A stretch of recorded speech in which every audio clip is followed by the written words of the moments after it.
नमस्कार, महाराष्ट्र लाईव्ह मध्ये आपलं स्वागत. मी रेश्मा फडतरे. तळेगाव MIDC पोलीस ठाणे हद्दीत सोमवार दिनांक 2 मार्च रोजी दुपारी 2:45 वाजण्याच्या सुमारास बदलवाडी गावच्या हद्दीत नवलाख उमरे ते बदलवाडीकडे जाणाऱ्या रस्त्यालगत एका गाड्यामध्ये घरगुती वापराच्या सिलेंडरच्या टाक्या, इलेक्ट्रिक वजन काटा, गॅस रिफिल नोझल असा 11,250 रुपयाचा मुद्देमाल हस्तगत करण्यात आला असून आरोपी सचिन सुभाष शिंगे वय वर्ष 20 राहणार मिंडेवाडी मूळचा राहणार बुलढाणा या ताब्यात घेण्यात तळेगाव MIDC पोलिसांना यश आले आहे.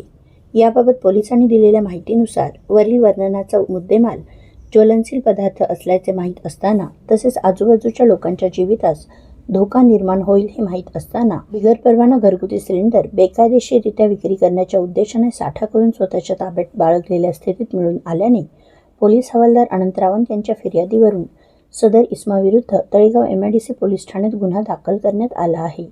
सहाय्यक पोलीस फौजदार चौधरी पुढील तपास करीत आहेत. सदरची कारवाई वरिष्ठ पोलीस निरीक्षक संतोष पाटील यांच्या मार्गदर्शनाखाली पोलीस उपनिरीक्षक दीपक खरात, पोलीस हवालदार अनंत रावंत, पोलीस कॉन्स्टेबल भीमराव खिलारे, विनायक शेरमाळे, रमेश घुले यांच्या पथकाने केली आहे. आपल्या परिसरातील घडामोडी जाणून घेण्यासाठी महाराष्ट्र लाईव्ह सबस्क्राईब करा व बेल आयकॉन प्रेस करायला विसरू नका. धन्यवाद.